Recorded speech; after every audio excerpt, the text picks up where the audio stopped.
Democratic Senator Elizabeth Warren of Massachusetts. Senator, no, it's a busy night. We've got a lot of votes ahead of you right now. But I think the question in everybody's mind right now, after what we saw yesterday, is what's going to happen next? What are you hearing from constituents? What's your biggest concern? So look, let's do a little setting the table here. Yeah. Tariffs can be a really valuable tool in the economic toolbox. So think of it this way. You have a prescription filled right now in America. You realize it has a 9 out of 10 chance that medication was manufactured somewhere overseas, most likely Asia. The materials came probably from China. Putting a tariff in place to get more manufacturing of our antibiotics and other prescription drugs here onshore makes perfect sense. It's targeted. You know what you're trying to accomplish. What Donald Trump has announced in terms of his tariffs is just plain dumb. It's broad, it's across the board, it applies to too many countries all at once. So think of it this way, putting a tariff on Canadian lumber just drives up the cost of building homes here in the United States. We need more homes in the United States, and we sure don't need them to be more expensive.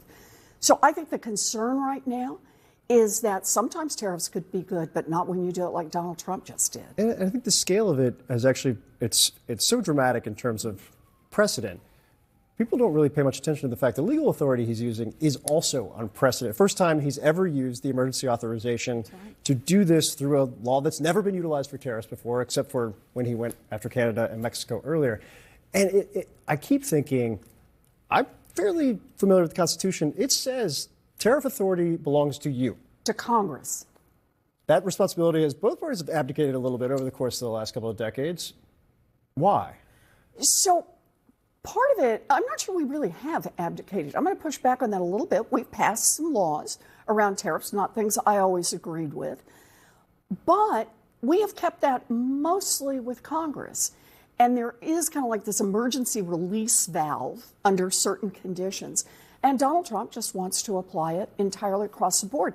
Remember, last night, the Democrats actually put that question on the table in the United States Senate and said, this is not an emergency, and you can't put these tariffs, we kept it narrow, against Canada in place. And here's what's interesting.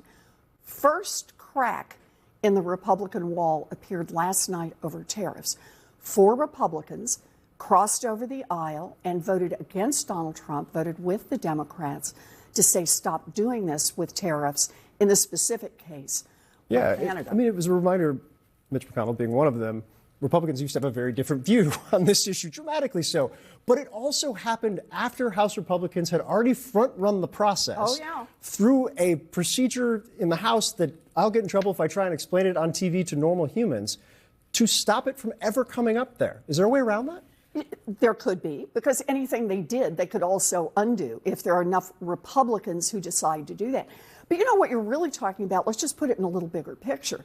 And that is, we're now, about 73 days into the Trump administration. And the Republicans in the Senate and in Congress have been completely spineless. They have basically said, oh, Mr. President, do whatever you want to do. So the president comes through with he and his co-president, Elon Musk, with a chainsaw. They fire people illegally. They try to shut down agencies that Congress established.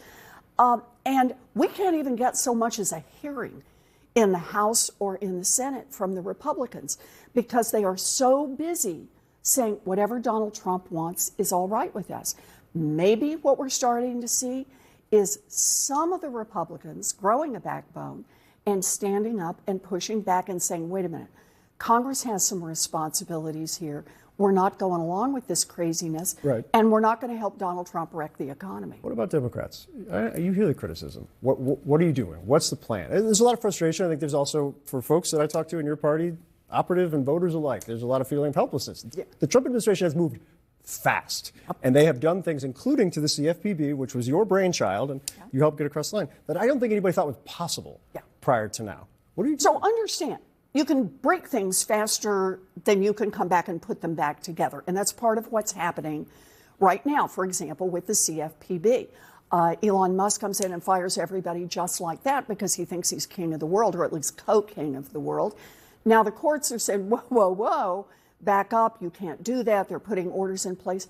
but it takes time. And meanwhile, the financial cops on the beat who make sure you don't get cheated on your credit card or your mortgage or your Venmo account, those guys have all been sidelined. So it's a real problem for folks all across this economy.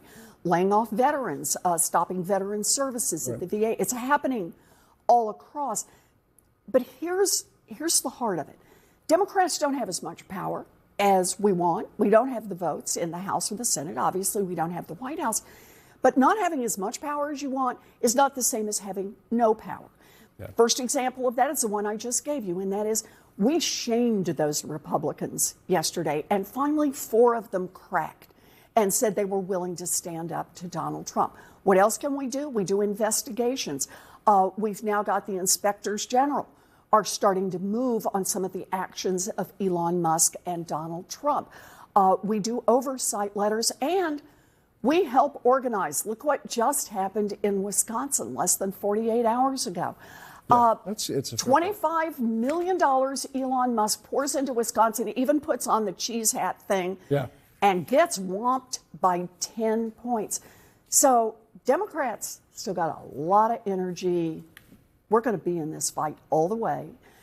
And ultimately, I think we're going to win it. Senator Elizabeth Warren, really appreciate you coming in. I know you got a long night ahead of you.